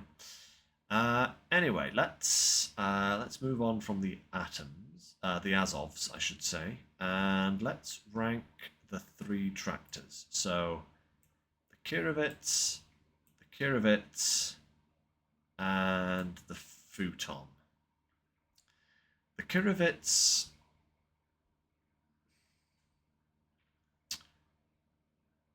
I have a love-hate relationship with the Kirovits. I hated using them, and I loved when I didn't have to use them. No, they're the original farming vehicles from Phase 8, but they're not particularly great. They are very unresponsive. They have terrible turning circles. Neither of them feel particularly powerful. They were just a necessity to do farming. But other than that, really don't like them. And they're not good for doing anything else. And now that we have the Ankatra, which we've already ranked, and also the Futon, I feel like the days of the Kirovits is numbered. The Futon is it's still an articulated steering vehicle, but it now feels better. I think the articulation on this is a lot better, a lot more responsive. I'd still prefer using the Ankatra for farming, but if I have to use one of these big ones, I would definitely prefer using the Futon over the old Kirovits. It just it's much better at doing the farming job. But again, it's just farming. That's all it does. You don't want to use them for anything else. It just does not work. Right. Let's see here. Yeah. Okay, the cat. The cat goes in S tier. It is a supreme terrain handler. The articulation on it is the best in game because it doesn't just articulate in one direction; it articulates in all directions. So it's more, instead of like a hinge joint, it's a ball joint. So it allows both sections of the vehicle to adjust to terrain, which makes it incredibly stable. Um, and the tires and the engine in it just push you through everything, you know. Um, Great vehicle. Only useful for certain things, but I I feel like I have to give it the benefit of the doubt in that respect because its ability to conquer terrain is on par with the Zeeks, and both of these vehicles have their versatility problems as well, especially the original King. So the cat gets a pass on that just because it's so incredibly good at getting to places. And if you need to haul a vehicle out of somewhere, if you need some fuel in a really desolate area of the map, it will sort you out. No problem. The boar. I can't say I've really used the boar an awful lot. I think the last time I used it, it did feel a little bit underpowered. It's really only good for a hitch. It doesn't have very good versatility, um, and it hauls cargo. That's all it does, really. It doesn't really do an awful lot more. Um, and if memory serves me right, the last time I used it, it was also quite greedy when it came to fuel. I have a feeling that, yeah, so it does have all-wheel drive and diff lock capabilities, but it just didn't feel particularly great when hauling, you know? Maybe I'll have to give the boar another go at some point further down the line and see how I feel then. Now, the Dan. The Dan is a solid, capable vehicle. Um, Very long, very, very long, but it's a very nice truck to drive. It's recently had, I think it can now have a crane and a sideboard bed at the same time, which has upped its usefulness considerably. So yeah, the Dan is a very strong vehicle. If you want something to just go out and do a quick mission, the Dan is your man. Dan the man. Um, Actually, let's push it up to a solid. It's better than these. Um, Probably on the lower end of the solid list, but it's still a very good vehicle, I feel. Now we have three Derries. So we have the Longhorn from Alaska, which is underpowered.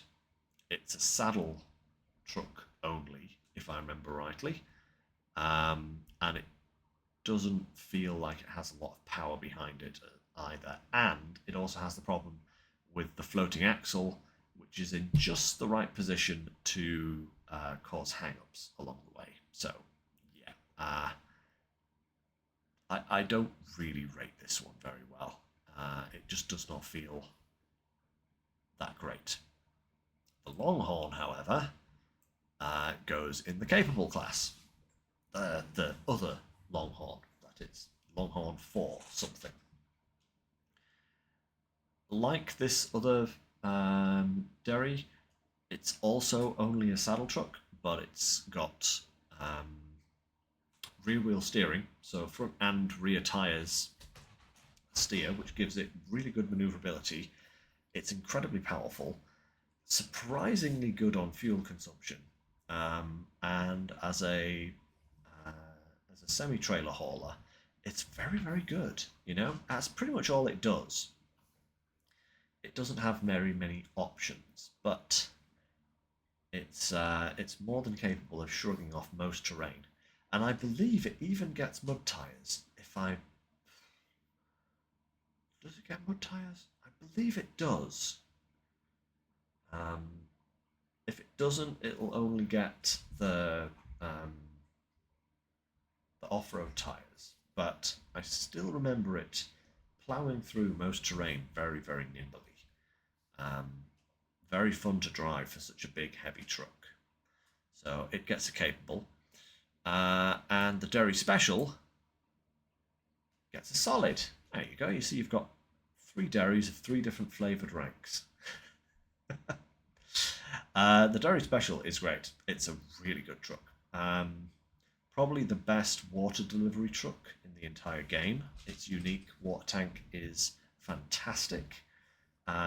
It's most of the time very stable. And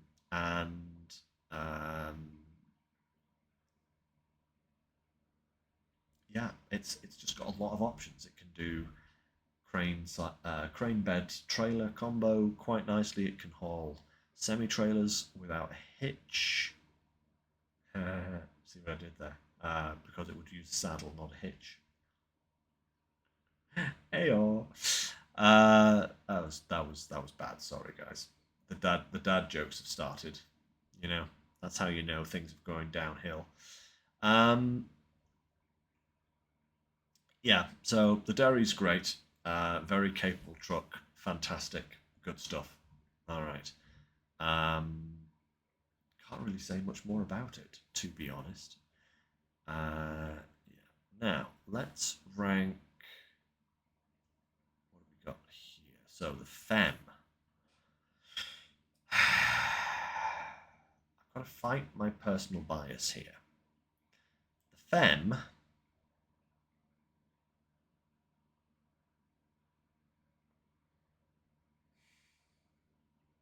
I'm going to put it in capable. That might annoy some people, but I don't care. Because there is one major problem with the Fem, and that is, well, actually, 2 major problems. One, its steering is atrocious. It's articulated like some of the other trucks, but the articulation point is literally right behind the front tire. So kind of right here, if you can see that on the picture, between the cab and the start of the sideboard bed. That's where it's articulated, and because of that particular point, it is incredibly unstable in a turn. If you turn and hit terrain, it will just go sideways very quickly.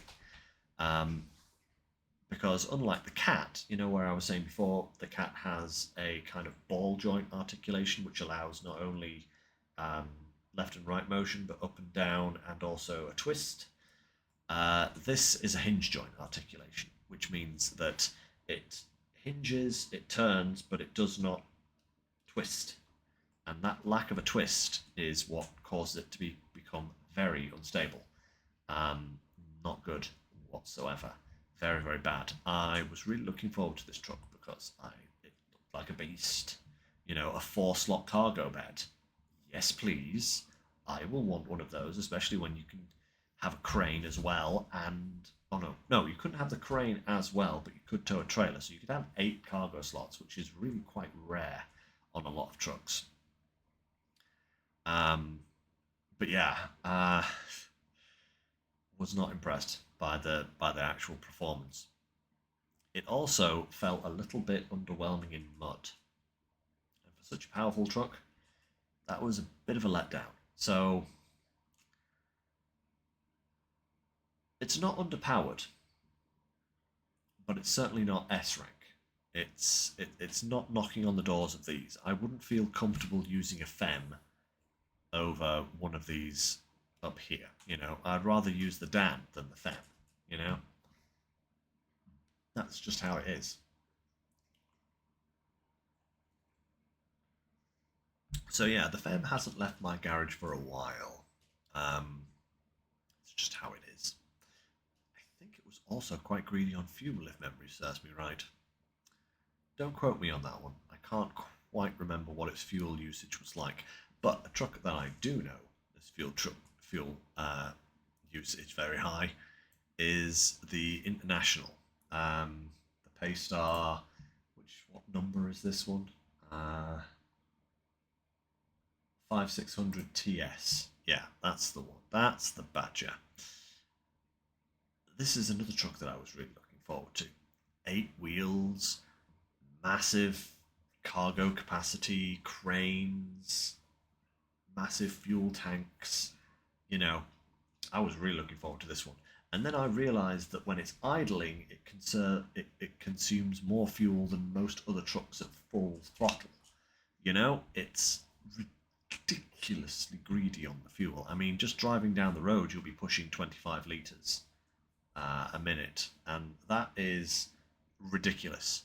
It's kind of got the same problem that the Azov 5 has in the off-road class, in that it would be a great truck if it either had more onboard fuel or a slightly lower fuel burn number, because otherwise it's fantastic. It has great cargo carrying capacity, great power, great loads of stuff, but because of that fuel burn, it just doesn't push the upper ranks. Just doesn't. And another truck that kind of falls into the same category, but not quite as badly, is the Twin Steer. Now, don't get me wrong, I love the Twin Steer. The Twin Steer is a really fun little truck. Little, it's huge, it's absolutely massive. But it too also has a little bit of a fuel burn issue. And in addition to that, it's a very long truck. But unlike the Fem, it doesn't have any articulation at all. It's just one solid long truck, and the wheels are at both ends. So if the front does something bad, the rear usually follows very quickly unless you can correct it.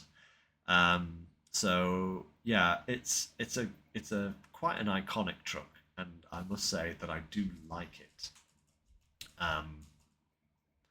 But the fuel burn and the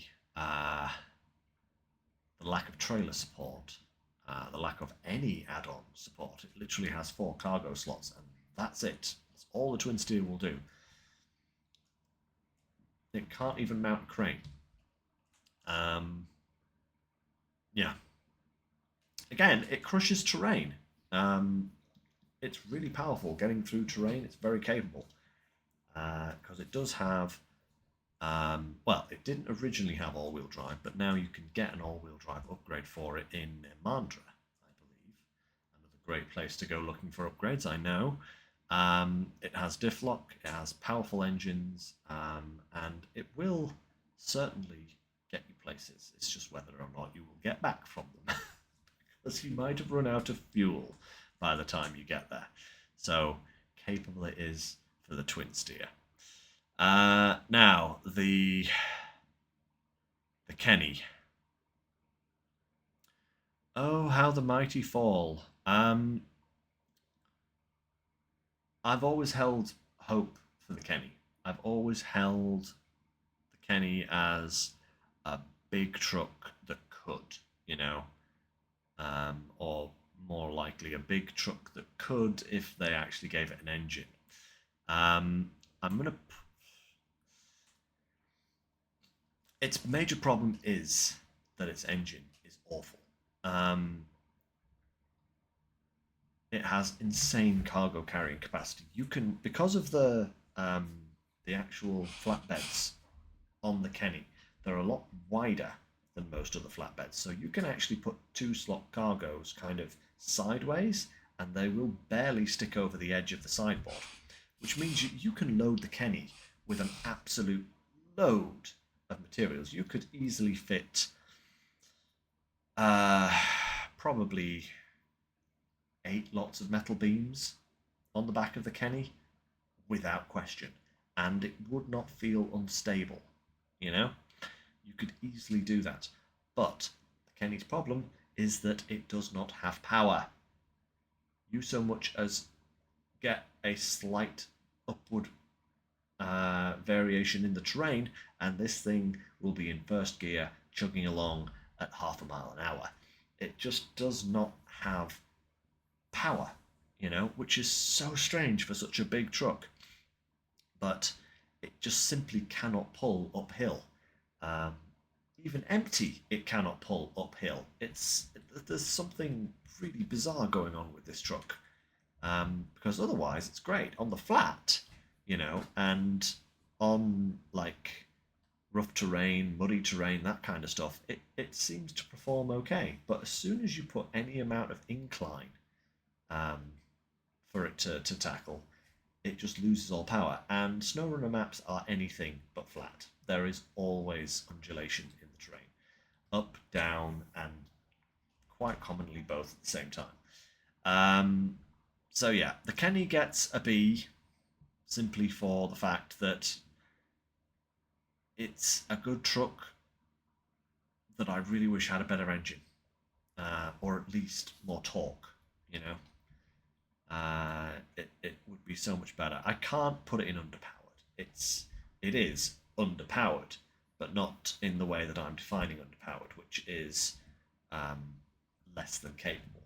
It is capable, but only in certain circumstances. So it gets a B for now, and I hope the devs give it a better engine or tweak its stats a little bit in the future.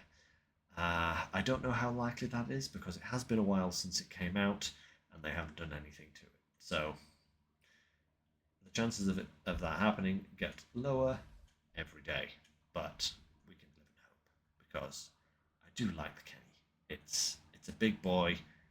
It's a bit of a wet lettuce. Yeah, let's go with that. Right, okay, we are seriously pushing time here, so let's carry on. The Colobs, they're both virtually identical. I believe this one here has switchable features. This one here has always on features. But they're both basically high saddle haulers. That's all they can do. They are capable at what they do. They are both very good high saddle hauling trucks, but as that is all they can do, it kind of limits them slightly. So whilst these guys up here can do multiple things and crush terrain, these guys can only do one thing and crush terrain. So, Also, my experience with this Kolob is that it's very heavy on the fuel. They have some very high burn values for the fuel, and that doesn't make for a comfortable drive sometimes. Okay, the Navistar.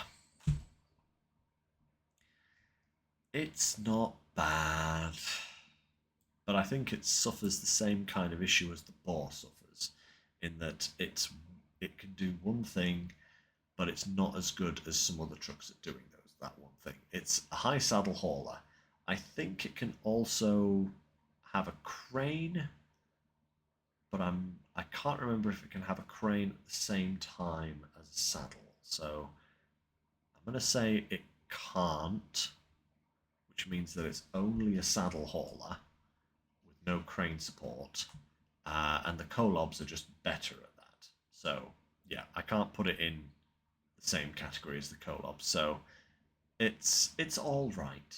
If you got it for free because of the DL, I think it was a pre-order bonus, wasn't it? So if you did get it and you're using it, fantastic. It's good for that, but yeah. Otherwise, not so great. Now we have the two Pacifics. No, three Pacifics. We have three Pacifics. That's right. The 512. P16 and the P12. Hey, I actually remembered them. Fantastic. Look at that.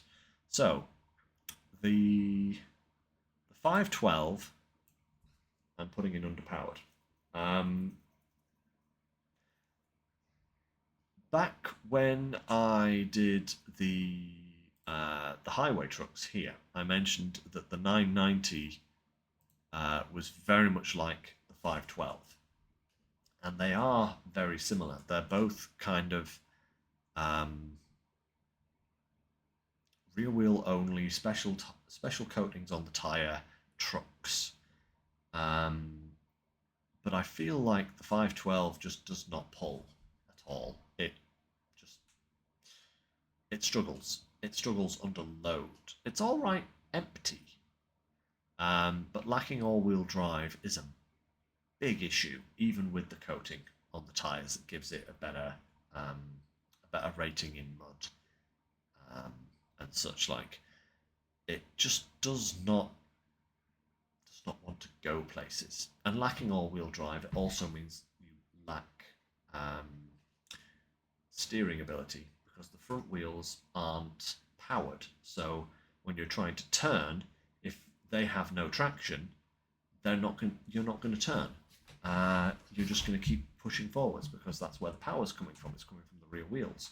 So it does lead to situations where you will literally be full lock and just going straight ahead because your front tires can't grip. They have no pulling power. So yeah, it's not great. I don't particularly like it. It just feels wrong, you know? These other two, though, they are going to go into the capable class. Seems to be where quite a lot of these heavy trucks are ending up. The P16 is a fantastic high saddle hauler in the early game. You find it very quickly. I mean, you can drive to it from the start of the game immediately. You know, if you know where it is, you can get there with the Chevy within maybe 10 to 15 minutes of starting a new game on SnowRunner. So you can get this truck very, very early. But again, like the 512, it only has rear-wheel drive. It does have the special coating, but unlike the 512, it also has a massive engine. And because of that, it pushes through terrain much better. And because of the weight, you don't often get the situation that you get with the 512, where the front wheels kind of lift off the ground and you can't get turning traction. You still struggle a little bit. It still has that problem where, with the front wheels not being powered, you can struggle to turn it on occasions, but I feel that it's a very, very mild problem with the P16 as opposed to the PF512. The P12, though, is a very capable vehicle. Very strong, very tall, I would say, the P12. I don't remember it having very many stability issues, but it looks a bit funny mounting some of the add-ons because it's kind of got, there's its frame and then there's something on top of the frame and then the add-ons go on top of that. So it does look like you're kind of building a Jenga tower sometimes if you put add-ons on the back of this thing, like the crane, the big crane on the back of the P12 looks weird because it's like 15,000 feet in the air, which does look a bit strange and does kind of make you feel like it'd be unstable, but not as much as you might think. So yeah, that's that. But yeah, a good vehicle, good selection of add-ons, good ability to push through terrain. All in all, a pretty decent truck. Now then, let's see here. Oh yes, the Plaid. The Plaid's going up into S tier. The Plaid is a fantastic heavy truck. Not quite sure if it bests the Zeeks yet, but it is very strong, brilliant engine, good fuel burn numbers. Not the best, but certainly nowhere near the worst. A selection of good add-ons. Very stable. Yeah, there's just everything is very good with this truck, and I think that's why it gets into the overpowered category. It's not that it's absolutely earth-shatteringly brilliant at a few things. It's just very good at pretty much everything. So it's Some trucks are brilliant because they specialise. This is a very good all-rounder in the S rank. Um, yeah, very fun. Very fun truck as well. Very good drivable vehicle. Really nice. Now then, the Tatras. So, the Force, I'm going to put... Do I put it in solid? Yes. The Force goes into solid. I would say it's kind of like the Derry Special. It's got a lot of utility. Its ability to push through terrain is very good. I don't think it's quite as good as the Derry, but it's certainly a solid rated truck, and I tend to use this one quite a lot as a crane bed and ramped flatbed trailer truck. So, you know, like 6 cargo slots with a crane. The burn values on its fuel are also very good, so it has very good range. And it has a roof rack with more. So you generally don't strand yourself with the Force unless you have forgotten to fuel up. In which case, good luck. But that's kind of the same with any truck, I would say. So yeah, not bad. Not bad at all. Very good all-rounder. Very comfortable to drive. The other one I'm going to put here in capable. It's less versatile. It doesn't have quite as many things going for it. But it still has a good power. It's a good drivetrain. And yeah, it's just a good hauler, basically. Good hauler. Again, I haven't used it all that much because I have other trucks that are better than it, basically. But I have used it in my own playthroughs, just test it out, see how it goes. And yeah, it's all right. Perfectly fine. If you enjoy using it, that's all you need sometimes. But it's not a truck that I would pick out and say, yes, definitely use it. But it's not a truck that I would say is underpowered either. So B is very good, I think. Now, the last ones are the Western Stars. I probably have the least amount of experience with these than I do with most of the trucks in SnowRunner. I feel like these trucks would almost be better in the heavy duty category. I don't actually know why they're ranked as heavy trucks because I don't feel it's kind of fair. It's kind of like the 512 here. I don't know why that's classed as a heavy truck either because that to me feels much more like a Kenworth 990, like a highway or a heavy duty, as opposed to a heavy truck, you know. So yeah, there is that, but they're here, so we have to rank them as such. The 49X, is it the 49X or the 47X? I think it's the 49X, that's right. Yeah, the other ones are the 47. The 49X was a separate DLC that came out.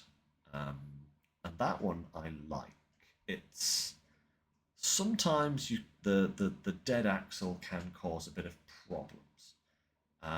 But you can lower it, unlike some other dead axles, which means that you can kind of turn it into 6 tyres at the back, but only 4 of them are powered, you know?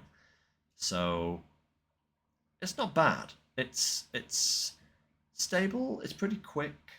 It has a good variety of add-ons. It kind of just sits at the bottom of the capable category for all for what I have experienced with it, shall we say. So there's that. Now the other two, the last two, I've had more experience with this one than I have this one.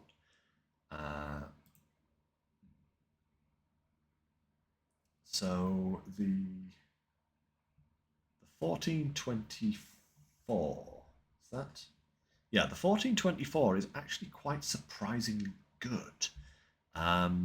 it's not going to push into the solid or overpowered, but it's definitely going to sit alongside its brother here in the capable category.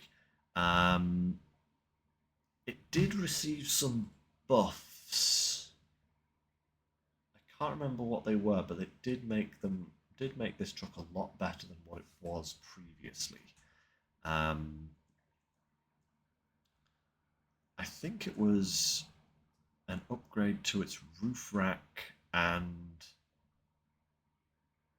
something else, but it made it much better at going out places. Um, it's a great little saddle hauler, from what I remember in my experience of it. Um, very, very good saddle hauler. Um, yeah, it doesn't get an awful lot of add-on availability, but I do remember it being pretty decent all round. And the 1430, I think I had a bit of a time with this one in testing, if memory serves me right. The dead axles proved to be quite problematic because there's two of them on this vehicle as opposed to just one that you normally find on most of them. And if I remember right, it did have some good versatility. I think because of the length of the frame on it, I think it's able to do like the logging crane and long logs kind of thing. Um, Not to mention crane bed trailer as well. Um, but compared to its brothers, I don't think it had the same kind of power. So, yeah, I'm going to pop that in the underpowered category. I'll have to go back and actually re-look at this truck at some point. Um, Maybe buy it on my hard mode playthrough and give it um, a proper do-over, a proper test to see how capable it is. But from what I remember, it wasn't the most amazing addition to the fleet when I did test it when the Wolfpack came out. So yeah, that would be the conclusion of my tier list update for this phase anyway. So we have had the highway trucks. I think most of those positions have stayed the same. The big surprises are the new Kenworth C500. That's a really good little truck. Uh, really good little truck. The Earth Roamers in the Scout category have been a great addition. I almost feel like they're too good, but at the same time, I think, unless a Scout is too good, it's generally not going to get used because a lot of people don't enjoy the Scouting. I know a lot of people in SnowRunner tend to just take a truck out and just start doing jobs. Hey, no problem, Turtle. We were about to finish anyway, so um, catch you later. You enjoy your food. But yeah, so the Earth Roamers are great additions to the Scout category. The off-road class has like pretty much anything that's an 8x8 or a 6x6 is fantastic in the off-road class. The problem stems from the 4x4s mostly. Most of the 4x4s are just not as capable or not as powerful. And it kind of makes you not want to use them because there are better options available. But at the same time, I wouldn't call any of them, well, apart from the ones that are in the terrible category, I wouldn't call any of the other ones terrible. If you want to use the Freightliner small version, or if you want to use the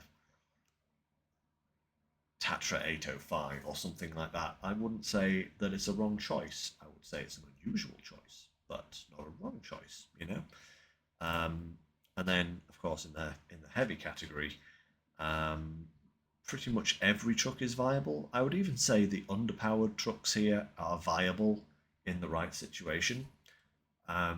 I just wouldn't recommend any of them as a first pick.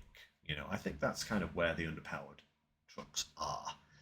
The terrible trucks don't bother with, but you know, certainly anything in the top ranks here um, are great. The Fem has no, not the Fem, the Plaid. I think has possibly been one of the best additions to the game since my last tier list. I think the Fem, the why do I keep saying the Fem? The Fem's down here. The Plaid and the Earth Roamers are probably the best truck additions to the game that we've had since my last update, I would say. Um, but there are certainly a lot of good ones that we have had, and I hope we get some more. We are getting another two, was it? No, two trucks. I'm getting another two trucks when phase 15 drops. One is an absolute huge behemoth of a monster. I can't remember what it's called, but I think it was like Danish or Scandinavian or something like that, and it could possibly uh, put the S rank to shame. You know, it looks like it's going to really. It's either going to be amazing or it's going to be utterly terrible. Um, that's kind of my experience. It's either going to be another Plaid or it's going to be a Fem. You know, that's kind of where it's going to be. This new one, and then we have another new truck that we don't know anything about yet. Ooh, spooky times. So look forward to adding those onto the list. And then, of course, we also have phase 16 when that eventually gets round. That's going to be the end of season update. So possibly another 4-map region there. So that might give us even more than 2 trucks. Who knows? We'll just have to wait and see. But yeah, not sure when my next updated tier list is going to be, but what I will probably do is start with these filled in like this again. Now that I've redone the categories to kind of make more sense, I think I'll stay with this and adjust and then add in the new ones, but that'll probably be a few seasons from now, I would guess. Don't want to do these too often because it gets a bit much after a while. But that's it for today, guys. I know I said I might try and get some farming sims squeezed in as well, but I think with the amount of time that we've got, by the time I get farming sim all sorted and set up, it's probably going to be time to finish the stream anyway. Besides, I have some stuff to do, and as I mentioned at the start of the stream, I have a lot of packing to do as well, so I might do some more of that this evening. Then again, I might just relax. So, oh, I should also mention update regarding my upcoming streams for the next couple of weeks. So next week we are going to be doing Wednesday and Sunday as Farming Sim. It is rumoured that SnowRunner Phase 15 will not be out until January, possibly even February. So we could be without SnowRunner for a little while. But that does give me plenty of opportunity to dive more into Farming Sim and to also do a few games that I've been waiting on the sidelines. So that's that. And also regarding my Christmas break, so next week my schedule is favourable for streaming, and I'll be doing Wednesday and Sunday. But the week after that, I'm actually working the back shift, and I believe that will push us up to around about the 20th. So I won't be streaming on that Wednesday because of the back shift, and I think the Sunday then is getting very close to Christmas. So I think what I'm going to do, guys, is I'm going to start my Christmas break from that week. So we will have next week schedule as usual, Wednesday and Sunday as Farming Sim, and then I'm going to take a few weeks off over the Christmas period, and over New Year, and I will resume streaming again in January at that point. But I will give you more specifics on dates and times next Sunday, I guess, in terms of when I'll be back. So until then, guys, hope you enjoyed the new updated tier lists. I'm going to go and have a bit of relax and or pack.